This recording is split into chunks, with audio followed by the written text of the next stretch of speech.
Buenas noches, Haribol. Eh, Bienvenidos de nuevo a una clase de la India mística de Vamana Das. Soy Ananta Shesha. Antes de comenzar la clase, vamos a recitar una oración. Om Namo Bhagavate Vasudevaya. Om Namo Bhagavate Vasudevaya. Om Namo Bhagavate Vasudevaya. Om Om Namo Namo Bhagavate Vasudevaya. Om Namo Bhagavate Vasudevaya. Om Namo Bhagavate Vasudevaya. Om Namo Bhagavate Vasudevaya. Om Namo Bhagavate Vasudevaya. Sí. Sí, vamos a compartir la pantalla para seguir con nuestra lectura.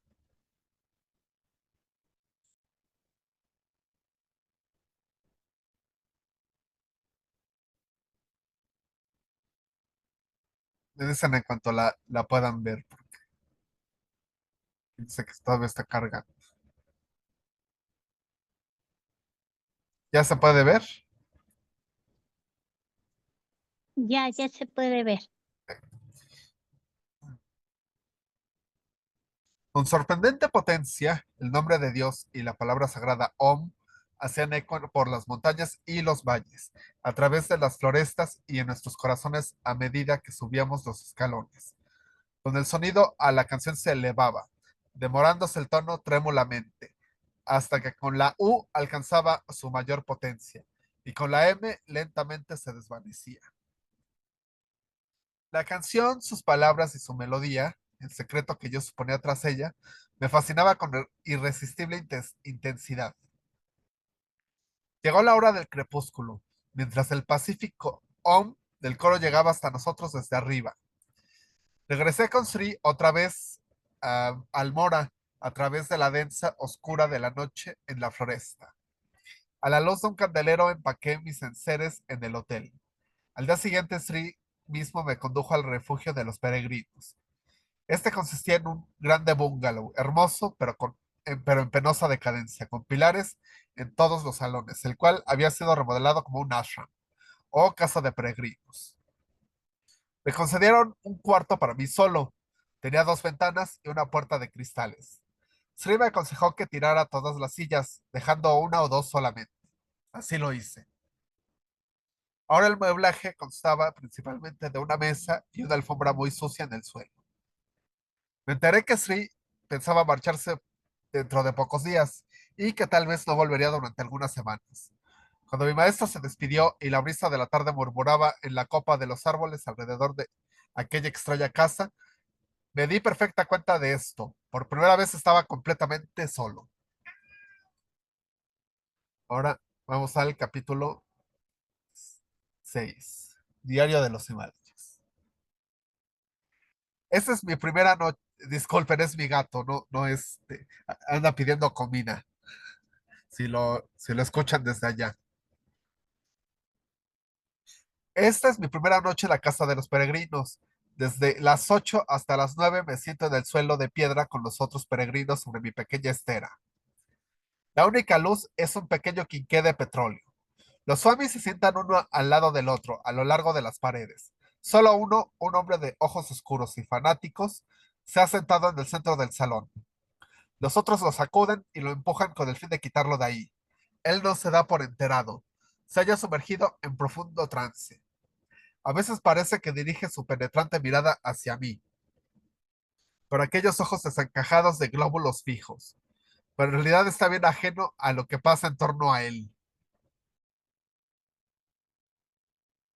Durante más de una hora cantamos himnos a Shiva, el divino destructor, que destruye las cosas terrenales y libera el espíritu. Uno tras otro, los peregrinos forman en las nuevas filas llenos de felicidad.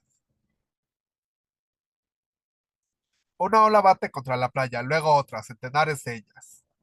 No es una obligación, no es, perdón, me distrajo mi gato. No es una oración obligatoria, es una canción cantada con alegría, consciente de poder, jubilosa. Así como un atleta en tierras occidentales disfruta con el ejercicio de sus músculos y prueban la fuerza de su cuerpo. Así ellos prueban la fuerza de su alma. Al empezar, apenas hubo alguna tímida conversación entre el magro y casi lampiño tamil de la India del Sur, quien me había buscado. Había sido dependiente en una librería de Madras. Cuando le pregunto si tiene padres o parientes, queda penosamente impresionado. No parece que esté enterado si viven o no, puesto que un swami debe abandonar su hogar, sus padres, todo lo que sea un vínculo para él, así como debe olvidar su propio cuerpo. Él decidió mudarse del sur de la India al norte. Había vivido 5 años en Rishikesh, otro valle del Himalaya, como discípulo de su guru. Ahora quiere ir al Kailasa. Es joven, no tendrá más de 25 años y es tal vez un poco fanático. Me desperté a las 5:30 de la mañana. Llovía suavemente. Las nubes colgaban densas sobre los precipicios de los Himalayas. Hice mi cama, es decir, colgué la manta que había echado en el suelo, así como la que me había puesto encima en el corredor de los pilares. No hubo chinches, de otro modo se habrían presentado a millares. Las chinches y la guerra tienen algo en común en las trincheras. No atacan más que a los recién llegados. El pequeño Tamil me había enseñado a no acostarme demasiado cerca de la pared. La sola idea de matar una chinche le horrorizaba. Y estaba convencido de que si lo hiciera, renacería en la próxima vida en la forma de uno de estos asquerosos insectos. Cuando le pregunté a Sri acerca de ello, me enteré que tenía una opinión muy diferente sobre este asunto. Si yo los echaba, ellos volverían y molestarían a otros swamis. Las chinches tienen una existencia miserable. Pero Rana me explicó que era mejor que las chinches me despertaran durante la noche. Así me recordaba que yo realmente debía estar meditando. El joven Tamil me cuenta una historia digna de repetirse acerca de Mahatma Gandhi. Gandhi había abierto un ashram, un retiro de su propiedad, y el pueblo lo buscaba para que él les enseñara yoga. Pero en lugar de las exaltadas prácticas de yoga que ellos esperaban, recibieron instrucciones para empezar a limpiar las letrinas. Cuando rozaban o si alguno enfermaba, él mismo ejecutaba el trabajo, porque yoga es servicio. El gurú del Tamil una vez le dijo: aunque uno llega a ser un yogi renombrado, debe estar constantemente preparado, aún en medio de sus discípulos y seguidores, a cargar un baúl en su cabeza y llevarlo hasta la estación sin manifestar ninguna humillación. Si uno no puede hacer eso, no es un verdadero yogi. El joven Swami Nishabod vive según estas enseñanzas. A menudo pienso que este individuo feo y delgado, que alegremente me ayuda y me sirve, es como un ángel de luz. Y eso lo ha logrado por medio del yoga. Me siento en mi habitación embargado de la profunda paz que sigue a la meditación. Desde ahí veo hacia abajo los quietos y soleados terraplanes del otro lado del valle, donde yace el pueblecito de Kalamati.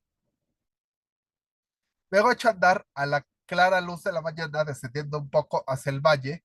En la distancia diviso los marcados contornos de una puntiaguda cúpula que termina en un falo de piedra vertical, símbolo del poder cósmico creativo. Al acercarme más, veo que es un viejo templo de Shiva.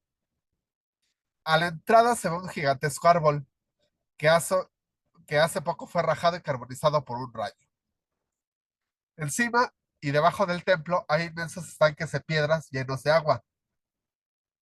En uno de los de arriba hay dos hombres desnudos que acaban de enjabonarse y empiezan a enjuagarse. Yo me quito los zapatos y los calcetines y me lavo los pies y las manos. Uno de los hombres amablemente retira su vacía de cobre del chorro del agua con el fin de que yo pueda aproximarme más y lavarme. Me dirijo descalzo hacia el umbral del templo que está ennegrecido por los años, con el techo al punto de hundirse. Me inclino profunda y reverentemente hacia el suelo. Los hombres de las mantas anaranjadas aprueban mi actitud, asintiendo con la cabeza. Ahora sé dónde van todos los días cuando dejan la casa de peregrinaje con sus vacías de cobre y bronce. Aunque una excelente fuente vierte sus aguas muy cerca del abrigo, buscan el agua del antiguo templo de Shiva y se vayan ahí. Shiva, el destructor, es el dios de los yogis, de la muerte y de la resurrección. Un fino chorro de agua cae sobre su cabeza donde está sentado, absorto en la más profunda meditación. Han dicho que el que elija al divino Salvador Rama como su dios y desea adorarlo, primero tiene que prestar servicio a Shiva durante 3 o 6 meses.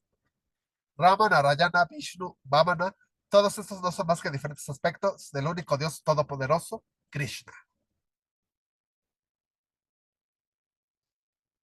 En el gran estanque cuadrado situado en la parte baja del templo, no hay más que verde limón. Solo de un lugar sale agua limpia y clara. Un hombre está ahí bebiendo agua en un bote. Me hace señas para que me siente. Delante del estanque se ven naves de pilares caídos. Pequeñas cabañas cuadradas con un falo de piedra en lo alto son comunes en aquellos alrededores. En alguno de los pasillos veo una estera. El templo también sirve de albergue nocturno. Alrededor del templo de las sombrías vertientes montañosas se extendían majestuosamente, formando una amplia cuenca redonda, como un prado en lo alto de los Alpes. Me senté sobre la hierba. Cuando volví la cabeza, vi ahí abajo las vertientes cubiertas de hierbas surcadas en los senderos por donde pasaban las cabras. Más abajo, en las profundidades, aquello todo era un mundo forestal. Nubes grises giraban sobre las montañas por el lado del oeste. En los apareaderos, frente al templo, un animal demonio tallado en piedra negra está orando en medio de caballos y vacas que pastan. Arriba, en el techo en forma de pirámide, cubierto de musgo, un animal demonio semejante está sujeto por un soporte parecido a un balcón. Una amplia carretera llena de curvas que no había visto antes sube por las empinadas laderas desde el templo hasta el refugio de los peregrinos. El cambio gradual del terreno durante centenares de años ha dislocado violentamente tanto los pequeños guijarros estratificados como los planos bloques de piedra que forman la carretera. A menudo es necesario saltar de un bloque de piedra a otro. La luz del mediodía se ha tornado blanca y ofuscante. Om, dicen los peregrinos cuando se encuentran en el camino del templo del agua, donde van a tomar sus baños. Om, repite el magro joven tamil, como saludo matinal, cuando entra en mi cuarto para despertarme trayéndome un vaso de metal lleno de té negro. De la palabra Om se dice todos los idiomas y todos los libros de Veda tienen su origen. Los Vedas son hojas de un árbol que tiene sus raíces en el cielo y crece hacia abajo. Ahora la estación de las lluvias ha empezado de veras. Truenos y relámpagos se sienten del cielo. A cada momento pienso que alguno de los rayos ha caído en el edificio del asilo. Pero media hora después reina la paz. La lluvia ha cesado y la tierra sedienta se ha tragado todas aquellas masas de agua. La promesa de silencio que me puso Sri Maharaj antes de su partida me ha proporcionado gran felicidad. Durante toda la mañana no debo pronunciar ni una sola palabra. Si necesito algo, tengo que informar a los peregrinos por escrito. Existe una poderosa fuerza en conservar realmente el silencio de nuestro yo interior, el silencio del alma, no solo el de la lengua. El delgado Swami Nishabot y yo formamos una extraña pareja. Su idioma nativo es el tamil, el mío el alemán. Casi todas las tardes salíamos a dar largos paseos por los bosques y hablábamos en inglés, idioma que ambos dominamos bastante mal. En la plaza del mercado y en las ferias, él ha podido aprender algo el indostano y ahora trata alegremente de compartir conmigo lo poco que ha aprendido. Por las noches estudia incansable en una gramática indostánica que encontró entre mis enseres. Luego viene triunfalmente con las nuevas reglas que acaba de aprender. Nishabot está muy sorprendido de que yo no fume ni beba y que me sea tan fácil dejar de comer carne. Pero la comida de la sierra es tan sencilla y tan llena de especias que los alimentos le queman a uno la lengua. Arroz, legumbres y pan indio, que es tan delgado como una hoja de papel, a las 11 de la mañana. Un pequeño tanzón de legumbres con pan a las 10 de la noche. Y en la mayoría de asilos indios solo se sirve una comida al día. Por la noche los peregrinos se sientan en largas filas fuera del edificio en espera de su alimento, mientras alrededor de ellos las flores despiden su fragante aroma. Gentes de todas partes de la enorme India y de todas las castas y religiones se han reunido aquí. Todos ellos han abandonado por completo su pasado. Han cedido todo lo que poseían con el fin de tornarse sadhus. Pero no todos han logrado olvidar completamente castas y distinciones, aunque este sea un requisito indispensable desde mi habitación. Hasta altas horas de la noche se oyen a menudo violentas discusiones. Se preocupan mucho de la cuestión de la comida. También Ishabot habla a veces de ello durante horas enteras. Nuevos peregrinos se unen a nosotros todos los días y llenan todos los rincones del abrigo. Aproximadamente 100 viven en el albergue. Muchos otros están alojados en varios edificios de la ciudad. Llegan hasta por la noche y golpean los cristales de las puertas pidiendo que los dejen entrar. Es que rápidamente se ha difundido por toda la India la noticia de que el comité sufraga completamente todos los gastos, equipos, alojamiento y comida durante el largo peregrinaje. Muchos de ellos son verdaderos buscadores de la verdad. Otros solo usan el manto del color anaranjado de los monjes. Se dividen en grupos. Tanto en la planta baja como en el primer piso se celebran ejercicios divinos. De todas partes, por las tardes llegan hasta mí los himnos a Shiva. Por fuera de mi ventana oigo como el pasillo de las columnas la gente se entretiene casi toda la noche en empaquetear todas sus cosas. Sacan trastos de los equipajes. Los peones indios se acurrucan en el suelo y esperan. La empresa se prepara, la empresa que se prepara es verdaderamente enorme.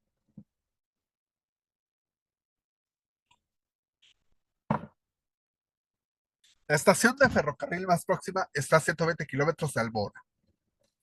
El recorrido del peregrinaje es de unas 600 millas y hay pasos que están a la altura de unos 6.000 metros. No existe lo que se dice una carretera. Los quinqués de petróleo, los sacos de arroz, todo tiene que ser llevado a las espaldas de alguien. Parece que hay falta de dinero porque han llegado más peregrinos de los que se esperaban. Swami Nityananda, que asume toda la responsabilidad, ha ido a Delhi y a Karachi con su piel de tigre en la espalda, con el fin de lograr donativos de los ricos mercaderes. Pero en la India también se siente la crisis económica. Nityananda vuelve enfermo y molesto, sin haber logrado cumplir su misión. Por primera vez en 65 años de su vida, tiene fiebre. Pero su lema es: yo no cederé. Mañana, a pesar de su enfermedad, irá a Bombay, en una excursión que durará 2 días largos con el fin de colectar dinero para el peregrinaje. En el asilo de los peregrinos vivimos como si fuéramos una gran familia. Una familia que es a menudo molesta y llena de disensiones. Pues nuevos trotamundos llegan diariamente y se alojan con nosotros. Vivimos hacinados en el espacio ático, al que se sube por una escalera de mano. Estaba ya lleno de peregrinos que se dirigen a Manasarovar y al monte Kailasa. Uno de ellos, un robusto anciano con una barba blanca, va recogido bajo su alero. Había sido ingeniero industrial y vivió mucho tiempo en Europa. Me dijo que en su juventud construyó billares de motores diésel en Estocolmo. Ahora no poseía nada más que un libro, un comentario del Bhagavad Gita por Shankaracharya. Cuando vio que yo estaba interesado por el libro, me lo quiso dar enseguida. Tuve mis dificultades para impedirle que me lo diera. Luego, cuando se me agujereó una de mis sandalias, él y el joven Tamil me acompañaron protectoramente a Almora, con el fin de que no me engañaran por mi inexperiencia. El zapatero pidió 2 anas por la reparación, pero mis 2 protectores volvieron desdeñosamente la espalda a este codicioso individuo y me apartaron de ahí, mientras discutían acaloradamente. Era demasiado caro. Otro zapatero pidió 1 ana y esto también era demasiado caro. Anduvimos por un lado a otro por las calles, por barrios cada vez más pobres. Por fin, uno de muchos zapateros remendones estaba estacionado en una puerta y compuso el agujero de mi sandalia por media ana, mientras yo esperaba descalzo a su lado. Mis compañeros estaban muy satisfechos, tan felices como si hubiesen ganado una gran batalla. A nuestro regreso nos sentamos entre los arbustos floridos al lado de las colinas, cerca del refugio de los peregrinos.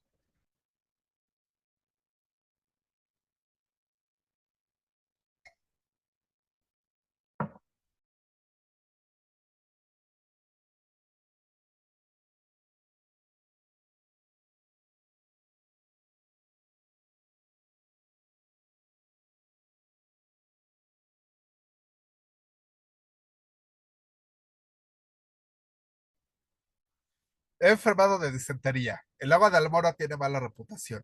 El pequeño Tamil trata de curarme con una medicina que él posee. Tengo también los ojos inflamados. Algún ácido muy fuerte de los algún ácido muy fuerte los habrá contaminado. Durante 3 días he estado casi ciego. Hoy estoy algo mejor. Fuera la lluvia cae incesantemente. ¿Cuándo volverá Sri? Ya está Sri aquí otra vez. Ha vuelto unos días antes de lo que pensaba, porque se dio cuenta que yo lo necesitaba. Aún paso las noches en el atestado refugio de los peregrinos, pero durante todo el día estoy junto a Sri en la casita de la floresta, que él llama Ananda Kutir, la cabaña de la bienaventuranza. Un brahmana de Almora tuvo la buena inspiración de poner esta casa a la disposición de Sri mientras viviera. Se me curaron los ojos. Sri me dijo con toda seriedad que hubo un tiempo en que los buscadores de la verdad solían echarse unas gotas de un fuerte ácido en los ojos para ver si podían mantener su equilibrio y compostura a pesar del dolor. La disentería también ha desaparecido. Tomo mis alimentos con Sri y comparto la ligera comida que su criado Govinda Singh prepara para él con mucha devoción. Otra vez realizo mis diarias meditaciones en presencia de Sri, en el cuarto que parece estar iluminado por la luz divina, por una luz divina. Cuando abro mis ojos, miro fijamente su semblante.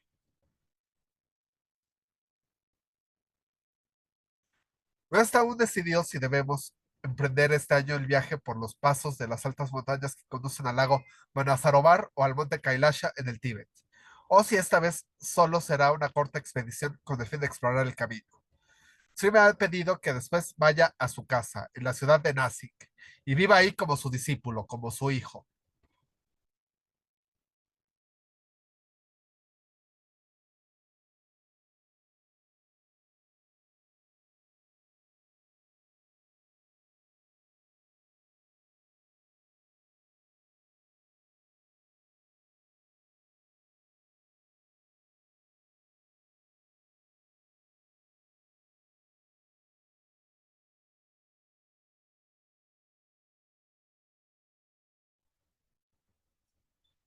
Capítulo 7.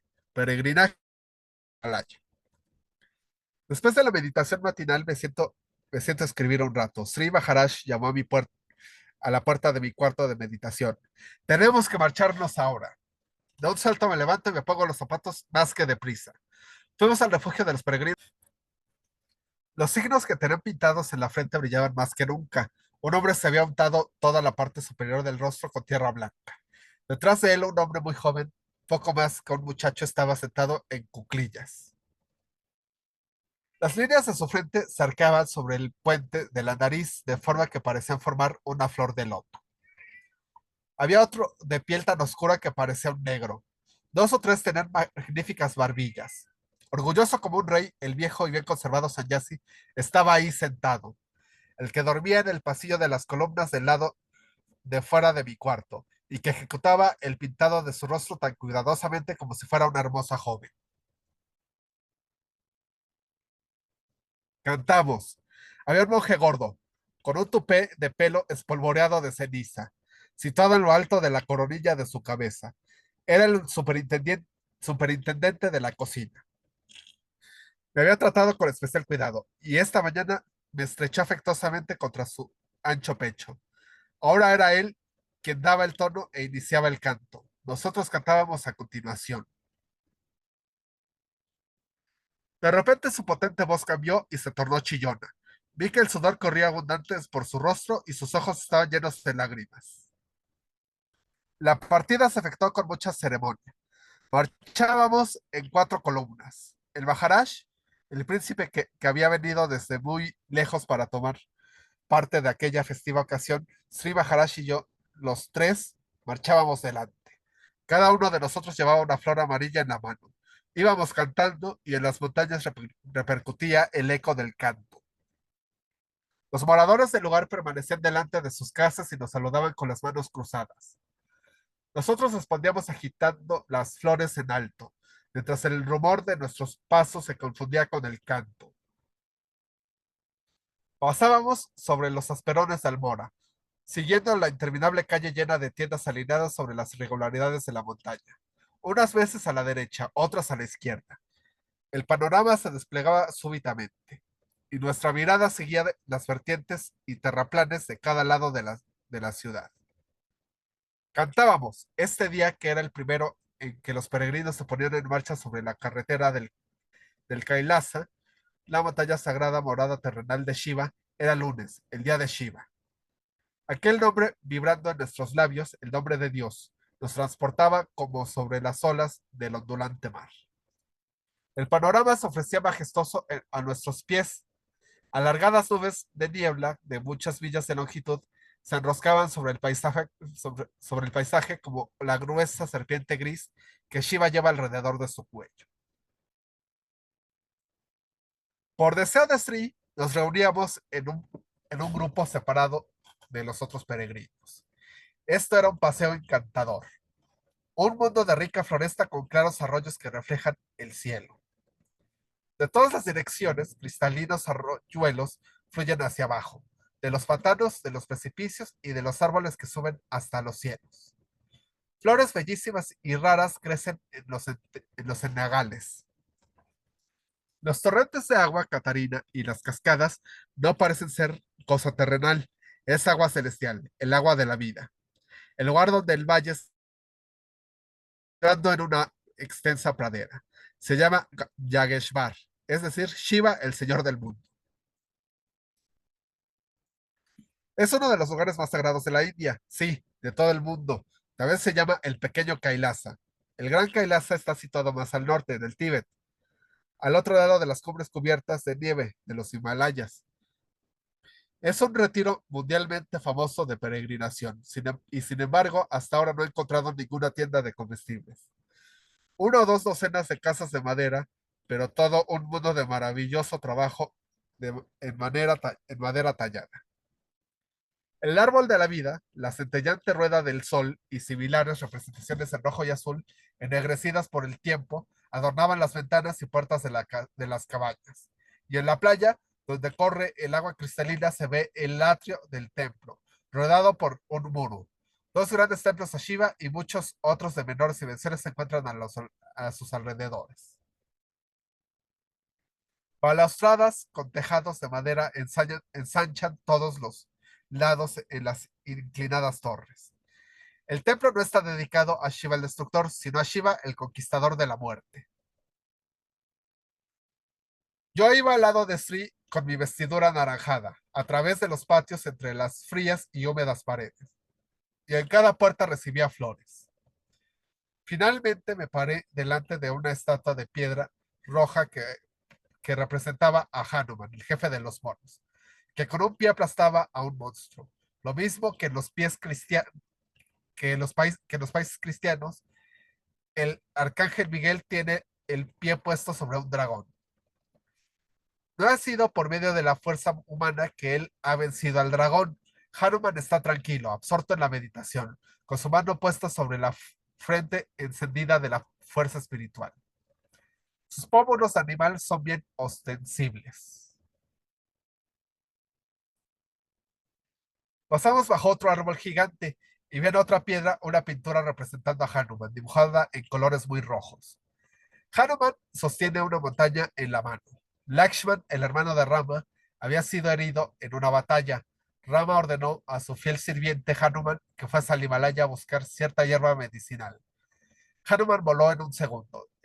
desde el lejano sur de la India al Himalaya.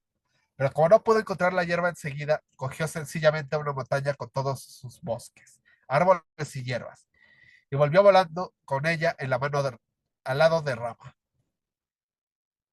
De este modo pensó, la hierba deseada se encontraría ahí. Shiva, Rama y Hanuman, el sirviente de Rama, todos pertenecen a esta montaña y a esta floresta. En las paredes del templo, en los troncos de los árboles y en las paredes de los precipicios, los eremitas que viven en las cuevas rocosas han escrito el nombre de Dios con letras muy grandes. Rama, Rama.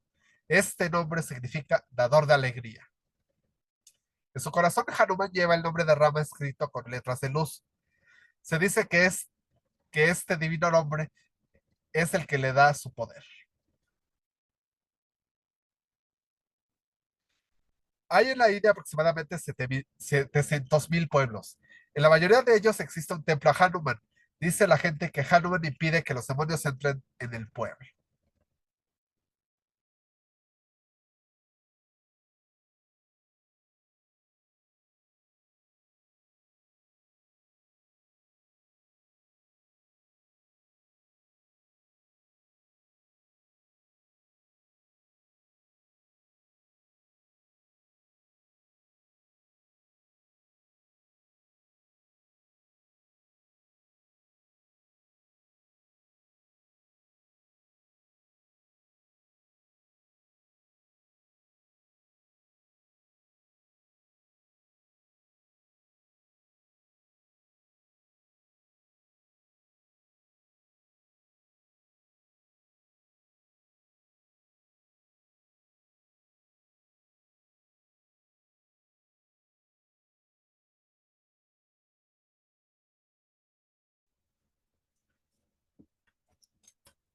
Estoy muy contento. Seguimos nuestra caminata en paz, llueva o haga sol, a través de las florestas interminables. Una caminata tal como la pinta el artista Schwinn o el poeta Eichendorff, y sin embargo, es una caminata sagrada. Puede uno dejar el pequeño pueblo y seguir hacia arriba al lado del río que se precipita, en cuyas aguas el mismo Dios se inclina. El camino sube lentamente hacia el monte Kailasa. Numerosos hechos físicos y espirituales han tenido lugar a lo largo de este camino sagrado, en sus vertientes y en sus barrancos. Se dice que la persona más vieja del mundo, Kakabushunda, vive ahí.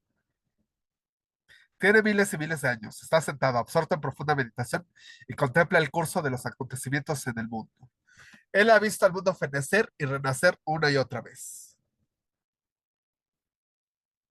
Me siento en el enlodado suelo, bajo las vigas que están ennegrecidas por los años.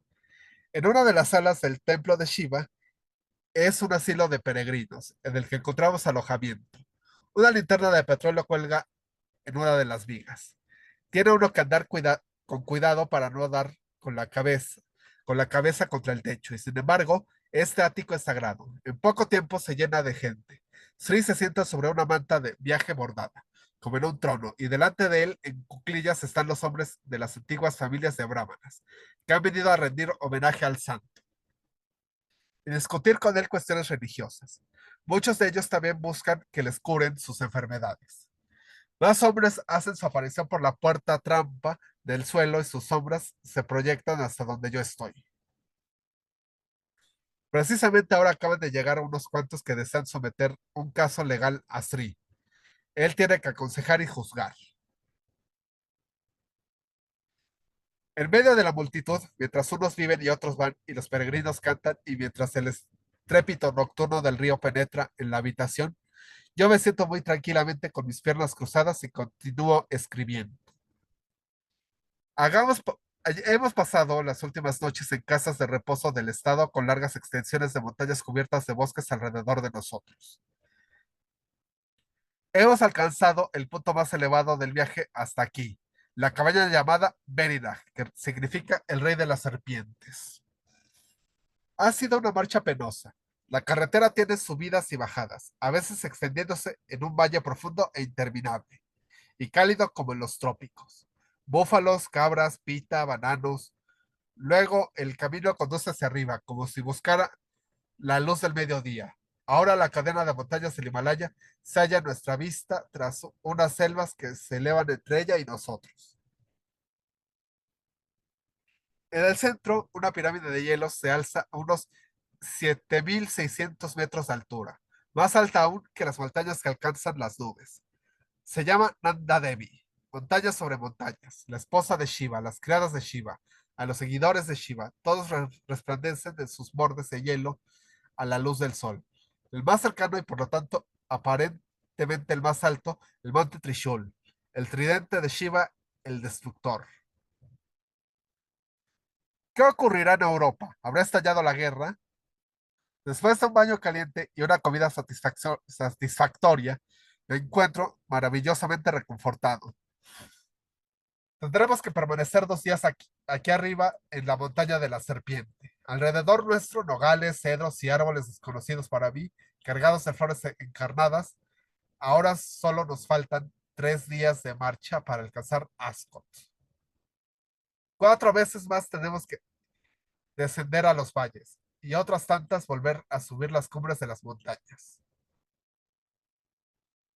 Cuando me aproximo solo por la espesura de los bosques a Verinaje del Monte de la Serpiente, oigo que cantan por ahí cerca himnos de los antiguos Vedas.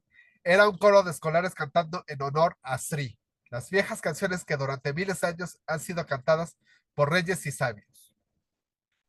Los chicos llevan una bandera de Gandhi que ellos mismos han confeccionado. Días después, cuando volvíamos, los niños volvieron a seguirnos cantando. La naturaleza de las montañas del Himalaya me recordaba a la del Gran Cañón de Norteamérica. Al coger una piedra casi se asusta uno al ver que inmediatamente se desmenuza haciéndose polvo. Imposible hubiera sido intentar clavar un clavo en un zapato con la ayuda de una piedra. En las suelas de nuestros zapatos estaban deshechas. En Ascot hay un zapatero, según me prometieron. El Rash, el pequeño príncipe de Ascot, quien hizo una visita a nuestro albergue, llegó con malas noticias. Nos informó que el pacífico río Cali, que divisaba desde nuestra cabaña, se había vuelto muy impetuoso en la parte superior de su curso. Había llovido demasiado. Todos los puentes estaban destruidos. La estrecha carretera sufrió muchos desprendimientos y en muchos sitios se había hundido en el abismo. Los grupos de peregrinos que salieron delante de nosotros se habían encontrado con indescriptibles obstáculos, algunos incluso con la muerte. Después de un largo silencio, Sri decidió definitivamente que regresáramos. Muchas veces me había sorprendido el hecho de que el amable anciano se hubiese mantenido tan apartado e indiferente hacia Nityananda. Ahora yo comprendía la actitud de Sri. Las magníficas profecías de Nityananda no se habían realizado. Él, que había declarado solemnemente que nadie moriría en este peregrinaje, se había equivocado. Se había engañado a sí mismo y a los demás. Sri continuó recibiendo noticias desastrosas. Los mercaderes que habían entregado los quinqués de petróleo, sombrillas impermeables y víveres al comité para los peregrinajes no habían cobrado.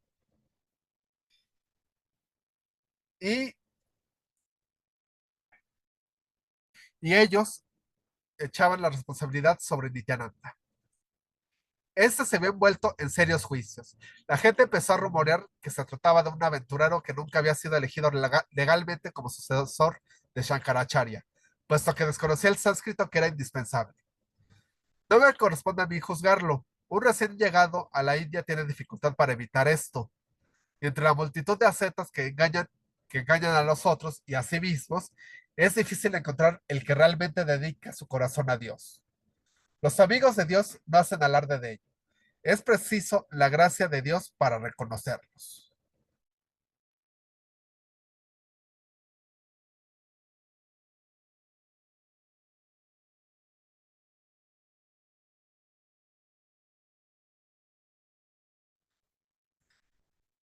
Pues antes de seguir con la lectura, eh, este, este último cacho me dejó un poco pensativo sobre,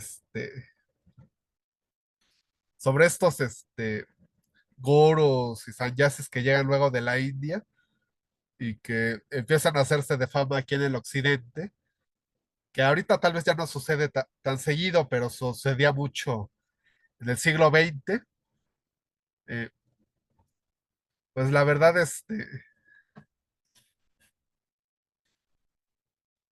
pues este verso me deja pensando al respecto sobre estos gurús que muchas veces criticó severamente Srila Prabhupada, pero pero bueno, eh, vamos a seguir con la lectura.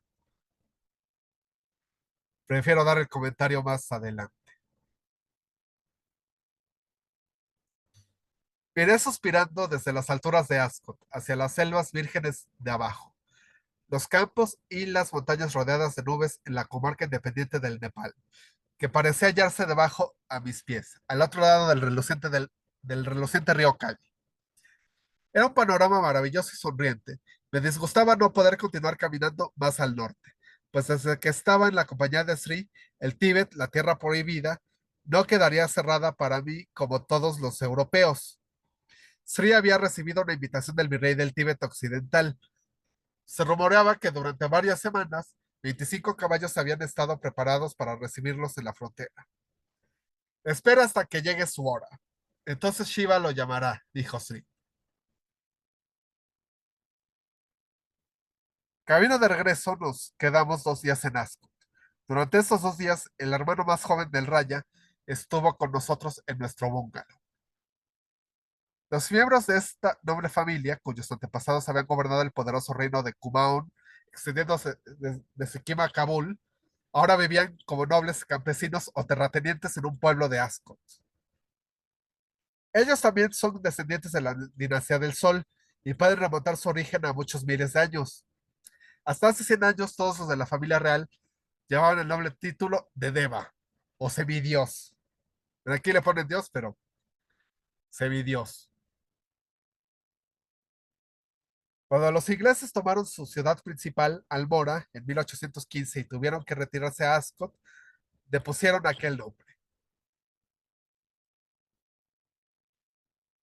Eché una mirada más a al serpenteante río Cali y me puse a correr tras los otros en medio del bosque. El regreso al Mora me llenaba de una extraña alegría. De nuevo 4 veces montañas arriba y montañas abajo, adentrándonos en los valles de calor tropical y luego otra vez hacia arriba, hacia el plan, trepando por senderos empinados. No es tan importante ir al Kailasa físico. El verdadero monte Kailasa que reside en nuestra alma, este es el que debe a uno procurar alcanzar. Algo parecido a esto me había escrito Sri al principio de nuestra amistad, en las instrucciones que me enviaba. La montaña de Shiva parecía aproximarse más y más, aunque aparentemente yo le volvía la espalda. Por la noche soñé con el monte, su cumbre helada y sus resplandecientes laderas se hallaban dentro de mi alma. Mientras solo conmigo mismo, en mi camino hacia casa, yo cruzaba una vez más el Himalaya. En cada silo que pasábamos la noche en nuestro viaje de regreso, Sri me comunicaba sus enseñanzas. Empezó en el albergue tal, que está situado en una hondonada de murmurante floresta, el punto más bajo de todo el viaje. Pero la luz de las cumbres nevadas del Himalaya llegaba hasta aquella hondonada. Sri dijo, hoy es el aniversario del día en que Krishna descendió a la tierra. Debemos celebrarlo leyendo todos juntos el Bhagavad Gita. Pavanadas, ¿ha traído usted el Bhagavad Gita? No, no he traído el Gita. El libro se ha quedado en Almora. ¿Qué libro tiene usted entonces? Solo el Vivekachudamani, la joya heráldica del discernimiento, por Shankaracharya. Pasó que uno de los días que Dios escogió para nacer en la tierra, yo estaba sentado en el fondo de la hondonada y leí el magnífico libro de Shankaracharya, que es ateo en extremo, pues afirma que el mundo y Dios personal son una ilusión. No existe ningún mundo, no existe ningún Dios, solo el omniconsciente, el Brahman sin forma.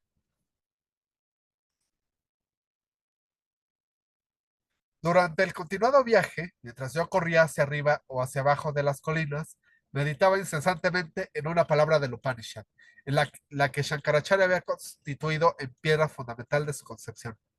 Aham Brahmasmi, yo soy Brahman. Tras esta poderosa y atrevida palabra, a veces las montañas, los bosques y los ríos desaparecían, y hasta la cresta nevada de la montaña. Pero secretamente todo el tiempo yo me sentía avergonzado. Deseaba de veras el volumen del Bhagavad Gita que había dejado dentro de un baúl en la pequeña casa blanca de Sri, cerca de Almora. No me preocupaba ningún verso en particular que escapase a mi memoria. No era el libro que yo quería, porque este libro contenía No, era el libro que yo quería, perdón, porque este libro contenía las palabras de Dios, el mismo Krishna. Había una vez dirigido con sus propios labios a su discípulo y amigo Arjuna. Cuando volví a Almora, los barrenderos levantaban nubes de polvo con sus inmensas escobas, de tal manera que tanto la nariz como la boca quedaban atascadas. Yo pensé con regocijo, eso también le pertenece a él. Es el polvo de Krishna lo que los barrenderos están levantando. Capítulo 8. Andanapit. El día de mi regreso a Almora era mi cumpleaños y me parecía que nunca estuve ausente. El paisaje del terraplén, que había estado seco, ahora reverdecía. El trigo crecía a gran altura, los ríos se llenaban, pero el agua continuaba siendo clara, y árboles que me eran extraños florecían como altos candelabros de blancas llamas. La esencia de cada día era la meditación. Así finalmente dejamos Almora y nos dirigimos a Nasik. Cruzamos ríos anchos y tranquilos. En sus orillas se divisaban bancos de arena, verdes sotos y templos. No lejos de las casas antiguas se veía gente sentada caminando, cantando himnos a los dioses, a la luz de candiles o lamparitas de aceite. El ferrocarril de vía estrecha que conduce al Himalaya tiene su punto de partida en Mathura, y ahí nuestro viaje quedó interrumpido durante algunas horas. Era muy temprano, me dirigí con Sri a la ciudad, donde según la tradición Krishna nació hace 5000 años. El ruido salvaje de la multitud asiática llenaba las calles. Grandes carros de 4 ruedas tirados por búfalos, vacas ociosamente echadas en el suelo, mercaderes y mendigos con los brazos comidos por la lepra que, que rodeaban nuestro coche sin cesar de gritar. A través de los bajos sotos que habían sido una vez floridos bosques vírgenes. Nos dirigimos a Brindavan, donde Krishna había pasado su feliz juventud entre los pastores. Para el próximo año pensábamos pasar aquí unos cuantos meses durante la estación más fresca. Esta vez solo me senté con Sri un rato a la sombra, y en uno de los escalones que conducen al río llamado Yamuna, nos quitamos los zapatos y los calcetines, y sumergimos nuestras piernas en cristalina agua que se deslizaba resplandeciente. Después de mis andanzas por el Himalaya, un dedo de uno de mis pies se hinchó, se enconó y probablemente estaba lleno de pus. De broma dije, tal vez el agua sagrada del río Yamuna me cure el pie. Lo curará sin duda, contestó Sri con seriedad. Era una delicia sentir el agua cálida y suave en mi rostro y manos, y sobre todo en mis cansados pies. Peces de sabios ojitos se acercaban a nosotros confiadamente y luego huían nadando. Al mirarlos más de cerca, vi que vi lo que había creído que eran peces. Eran en realidad las cabezas y cuellos de tortugas. Con el fin de conseguir un poco de cambio para dar a los mendigos, Sri había comprado flores y guirnaldas a una de las muchas chicas que las vendían sentadas en cuclillas por las calles. Por sugerencia suya, yo ahora sacrificaba las flores del río, recogía la límpida agua en el cuenco de mis manos y la dejaba correr otra vez, lentamente, mientras un sacerdote en la orilla decía una oración. Luego el sacerdote puso a mi lado una concha en el mojado escalón de piedra, llena de un tinte encarnado tal como, tal como el que se usa para pintar el signo que llevan en la frente. Yo mojé un dedo en el tinte y pinté el signo encarnado en la cabeza de una de las tortugas. Al tiempo que pensaba en los pretéritos tiempos en que, según los indios, el dios del universo, en todo el mundo sacándolo de los océanos donde había sido ahogada la tortuga del diluvio. Luego el sacerdote pintó el signo sagrado de Krishna en nuestras frentes. Al día siguiente, cuando llegamos a Nasik, mi pie estaba completamente curado. Nasik es uno de los grandes puntos de reunión de los peregrinos de la India. Todos los miembros de las antiguas familias indias que hacen su peregrinaje a Nasik dejan en el templo su genealogía.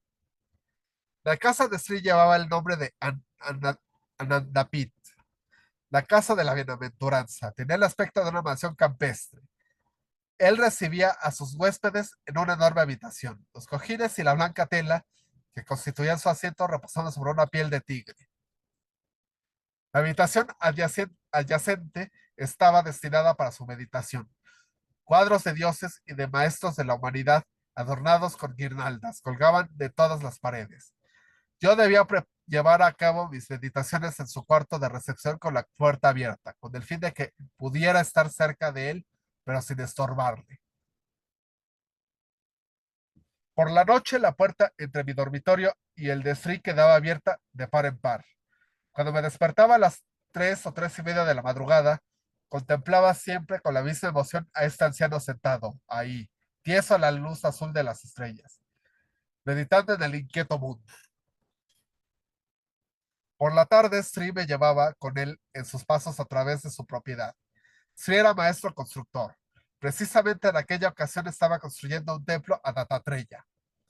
El esqueleto del edificio ya estaba armado y era maravilloso. La cúpula brillaba como una flor blanca. Dattatreya es también uno de los salvadores que, según la creencia de los hindúes, ha ayudado a redimir el mundo. Dattatreya está representado con 3 cabezas y 6 brazos, ya que se dice que había combinado dentro de él la fuerza de la Trinidad India, la de Brahma, la de Vishnu y la de Shiva. Cuando enseñaba a la humanidad en la tierra, sabiduría y equilibrio. En sus 6 manos lleva la flor del loto del Creador, su concha sonora, la rueda de la justicia y el bastón, del mando del conservador y el tridente y el jarro del agua del destructor. Profundos simbolismos se ocultan dentro de estas llamadas armas llevadas por los 3 dioses que son uno. En sus giras, Sri siempre llevaba una pequeña estatua de marfil de Dattatreya en un estuche de terciopelo azul. Donde quiera que pasa la noche, saca esta estatua. En sus pies suele poner flores. Me ha cantado canciones que habían sido escritas por Dattatreya. Es mi gurú, es mi maestro espiritual, dijo. En el interior del nuevo templo está un vacío. La palabra Om luce letras de oro. Encima de la entrada, la escultura de mármol de Dattatreya de 3 cabezas que debe instalarse en el interior no está terminada. Cuando me dirijo a la ciudad, me visto con mis ropas de europeo, pero en la casa de Sri, en su propiedad, llevo un dhoti, indumento de delgada tela blanca en la que el aire circula por todas partes. Es delicioso en verano. Lentamente maduran los plátanos. Es la primera vez que estas plantas crecen en el jardín de Sri, perdón. Se desparraman como manos con muchos dedos verdes. A veces se estiran hacia arriba, como velas en candelabro, pero la fruta más deliciosa de todas es el mango. Hay tal dulzura y aroma en los mangos que no se encuentran en ningún otro fruto, pero desgraciadamente no resisten la exportación. Acompaña a Sri a un bosque de mangos, propiedad de uno de sus amigos. Sri se había detenido ahí muchas veces en sus giras de ermitaño. Lo había hecho durante muchos años. Los frutos colgaban por centenares en las verdes y delgadas ramas de la copa del viejo y gigantesco árbol, de color amarillo dorado o lila, o rojo púrpura, docenas de especies diferentes, con diferentes matices de color, como papagayos, dice Sri. Yo pensaba que el fruto se parecía a las doradas y plateadas nueces del árbol de Navidad, colgando de sus delgadas ramas. Entre los bosques de mangos había grandes extensiones donde crecía la viña. En lugar de enrejados se habían plantado árboles de fino tronco, de copas altas y estrechas. Uno andaba debajo de las parras de viñas, como si fuesen arcos de hojas. Las uvas de Nasic son muy famosas. Yo todavía no las he probado. La cosecha no estará madura hasta abril.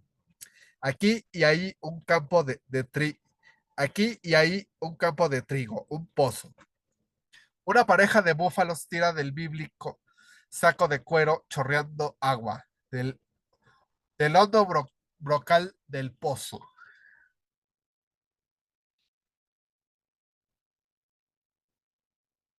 ¿Gustan que siga o le seguimos la próxima semana?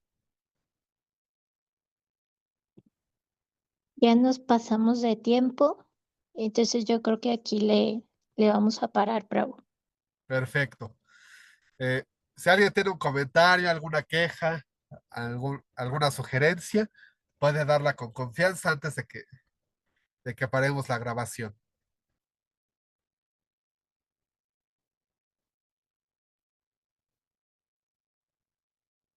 Quedamos en el capítulo 8, ¿verdad, Bravo? Sí, la página 55. Ok. Yo una pregunta rapidito. Me integré tarde ya a esta clase y es la primera vez que las veo. ¿Qué textos son los que se están leyendo? El libro se llama La India Mística, es de un devoto de la Gaudiya Math, la primera misión, la primera institución Vaishnava que intentó venir a Occidente, fundada por Srila Bhaktisiddhanta Saraswati Thakur. Eh, él, su nombre espiritual es Vamanadas. Él fue uno de los primeros discípulos occidentales este, de, se me fue el nombre de este guru, pero pero él fue uno de los primeros occidentales que se iniciaron como Vaishnavas en la India. Ah, ok, ya nada más era eso, para estar al corriente con el cuál era la lectura que se estaba dando. Gracias. De nada, Prabhu. Si alguien tiene otro comentario, puede darlo, si no, yo puedo comentar, sobre sobre lo de los gurús falsos y esto que mencionó Baba Nadas anteriormente. Eh, pues la verdad es que sí está un poco fuerte esto de los gurús falsos. Sí, he tenido que leer varias cosas sobre los gurús que habían venido a Occidente en el siglo XX y sobre los gurús que llegaron luego, ahora en el siglo XXI. Y si hay cosas, pues muy cuestionables al respecto, no solo porque hayan llegado de Apasampradayas o algo por el estilo, porque muchos ni siquiera se presentan como Vaishnavas, son Mayavadis o de alguna otra, este, digamos de secta, entre comillas, no en un sentido peyorativo, pero sí en la cuestión de división o de grupo. Sí he leído muchas cosas al respecto y sí, sí está un poco fuerte cómo estos gurús pueden engañar a sus discípulos, incluso este, llevarlos a hacer cosas muy feas, como por ejemplo, este, no sé si ustedes han leído alguna vez cómo sucedió el ataque bioterrorista ahí por donde tenía su rancho Osho, cómo sus discípulos orquestaron todo este, este ataque bioterrorista, porque no sé si Osho había dicho alguna profecía o algo por el estilo, y esta gente que estaba media chiflada, puso, creo que salmonela en un restaurante y un montón se empezaron a enfermar y hubo una crisis sanitaria muy, muy fuerte ahí en Oregon. Y eso le significó que a Osho lo expulsaran de Estados Unidos y tuviese que volver a la India. Pero en fin, si alguien tiene algo más que comentar o sugerir o quejarse, adelante.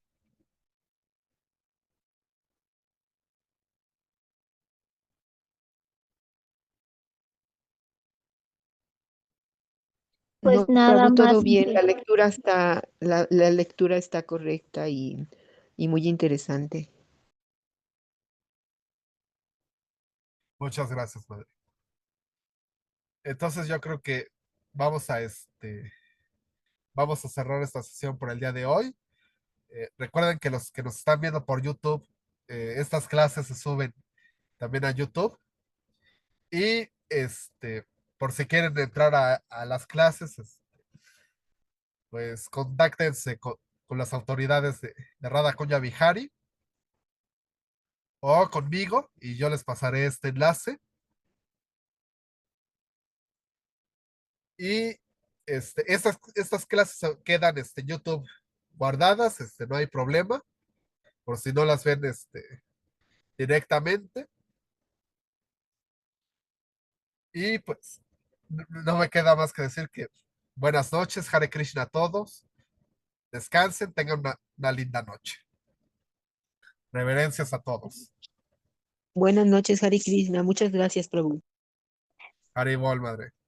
gracias, Muchas Prabhucito. gracias, Hare Krishna, que Haribol. descansen. Descansen, sueñen con Krishna. Gracias. Igualmente.